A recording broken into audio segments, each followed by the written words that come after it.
Welcome to the Heavy Spoilers Show. I'm your host Definition, aka the Bored Queen, and this video we're breaking down Picard episode 8. Our mission is to boldly go where no one has gone before and give our thoughts on the new entry as well as what could be happening in the future. After last week's trip down memory lane, this episode turned things up a notch with some key players getting big moments. Throughout the video we'll be discussing the ins and outs of the 8th episode's plot, its Easter eggs and what we thought of it as a whole. We will be engaging with heavy spoilers here, so if you haven't had a chance to catch the show yet and don't want to know what happens, then I highly suggest that you turn off now. Make sure you subscribe to the channel for videos on the show every week, and with that out the way, let's get into our breakdown of Picard episode 8. Okay, so like all episodes of Picard so far, Broken Pieces opens in the past. This is 14 years ago during a ritual of the Zack Vash. O is leading a ceremony and she's joined by Narissa and her aunty, who we learn was the woman that Soji encountered on the cube. The ritual can send those that go through it mad, but those that don't will gain an ancient wisdom from it.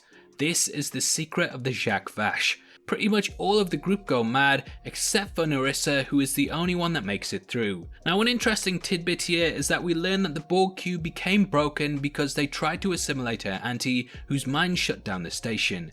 As we learned earlier in the season, she was on the last ship to be assimilated, and thus the cube became the artifact. In Hugh's office, Elnor is hiding out, but he has been tracked by the Romulan soldiers and they confront him. After sending the Fenris SOS last week, 7 of 9 shows up and she saves him. Picard and Soji finally board La Serena, and Rios has a moment that's a bit like the lady in red one from Dodgeball. Raffi confronts Picard over the fact that Agnes was a mole, and for some reason she suspects Soji of being one too.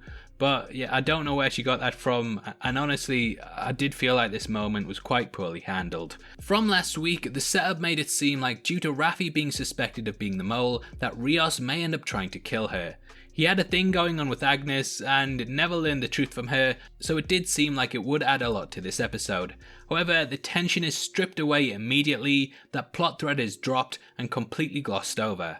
I found this really disappointing as there's no real conflict from it and I was expecting a lot more. After asserting that they think Agnes killed Bruce Maddox, the plot comes to a standstill a bit, with Picard and co trying to learn what's going on. Later in the episode, Picard does confront Agnes over it, and quickly he discovers that she did kill Maddox and that she betrayed them. As theorized, Agnes did this because she learned the secret of the Zack Vash, and this sent her completely over the edge. Agnes has witnessed the apocalypse, and she brought retribution to Maddox for his melding of synth and organic. She's been through hell and knows that the Destroyer is coming and it will end all life.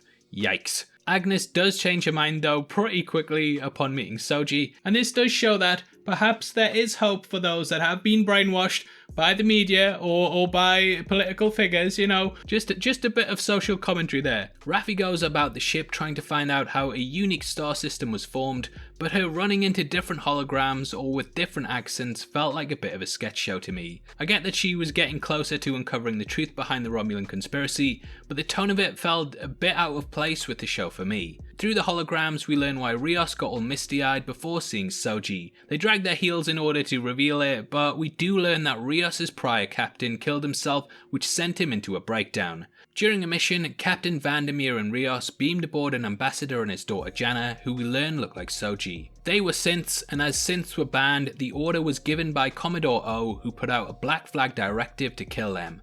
The captain shot them both without question, in cold blood, and this caused Rios to have a big argument with the character, which led to the captain putting a phaser in his mouth. Picard also goes face to face with Clancy and tries to secure a squadron in one of the funniest scenes thus far. Clancy once more gets some of the most unintentionally hilarious lines in the season, and watching her tell Picard to shut the F up killed me. She's the best, she's the best. Now what I really liked about this episode is that Soji and Picard really build their relationship throughout the entry. She's tackling with the dilemma over whether she's really who she thinks she is, or if she's just programming. Everything inside of her, her memories and her past are all second-hand information that have been given to her, but Picard states that she has a true past that lies with Data. Picard informs her of her father, and you really get the warmth that Jean-Luc felt towards the character. This relationship has really been the driving force of the entire season, and it's nice to be reminded of that in these moments. There's a touch of survivor's guilt here, and Picard describes himself through Data's eyes, almost selling himself short in some ways. Picard admits that he loved Data in his own way, and because of his description, Soji summarizes that he loved him too. Aboard the Borg cube, 7 of 9 and Elnor go to the Borg Queen's cell, or I think that's what it is. 7 of 9 says it's not, but Hugh said it was, and as we know, the Borg don't really have bedrooms, so this seems more in line with the continuity of the show's prior entries. Whilst Narissa attempts to hunt the two down, 7 regenerates the cube and it begins to rebuild itself.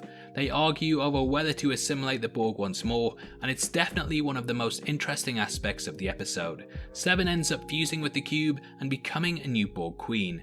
Seeing her say, "We are Borg," is another highlight of the season to me, and she activates the collective. However, Narissa has a trick up her sleeve and she ejects them all into space.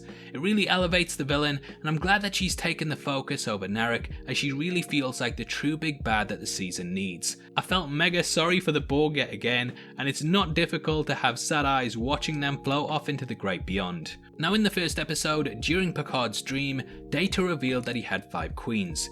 This was an impossible hand, but I believe that it actually has a lot of bearing on the show thus far. It is possible that there have actually been 5 people in the season that could take up the role of the Borg Queen, and this seems to be gaining a lot more weight the further we get into the season. These aren't really in chronological order, but the first queen was Daj, the second queen Soji, the third Jana, and the fourth 7. This means that there will be one more that will fit the role, if the theory is true, and I think that we may learn who this is in the next 2 episodes. It could be Agnes, Raffi, or well, even Narissa, and it will be interesting to see how this develops, or if I'm just reaching. The finale of the episode centered around Narissa being grabbed by the Borg and then transported out of there, but it is possible that she could end up being assimilated in some way. Most of the plot points come to a head on La Serena, and we learn the truth behind the mystery in this season. Raffi has discovered that thousands of years ago, the Romulans placed a warning that would show if synths are created, then they will destroy all life in the universe. They stated there was a threshold for synths evolving, and if this line was crossed, then something terrible would come. The Romulans formed the Zack Vash, whose mission was to terminate all synthetic life. After the creation of synths that rivaled and even surpassed humans, the Romulans sent an O to infiltrate Starfleet to end synthetic life forms no matter the cost.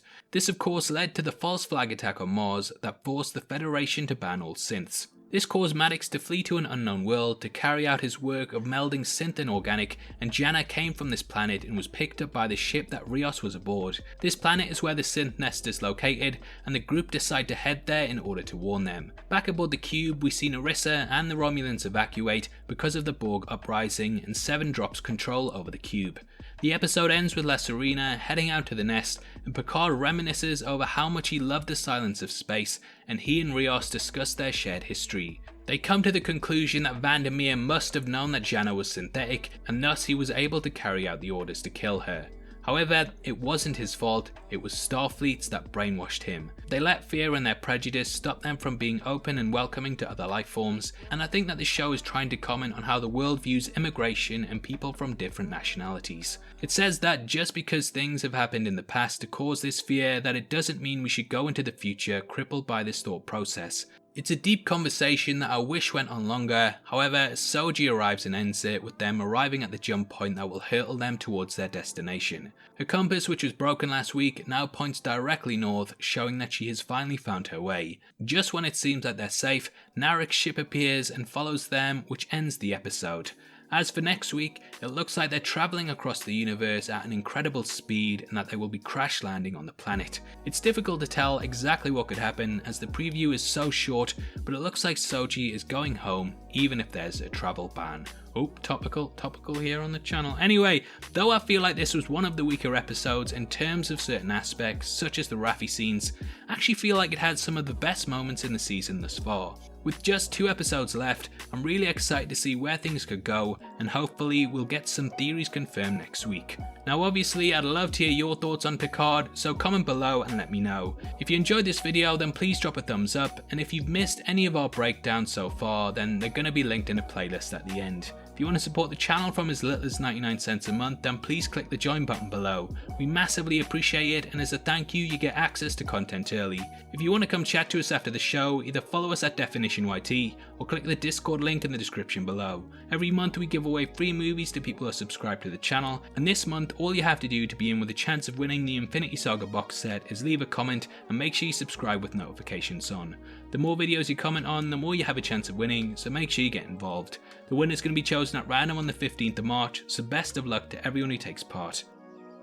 This is a channel for people who are never missing television, so if that's the kind of thing you like, you need to subscribe to Definition. Thanks again for taking the time to watch this, you've been the best, and I'll see you next time. Take care, peace.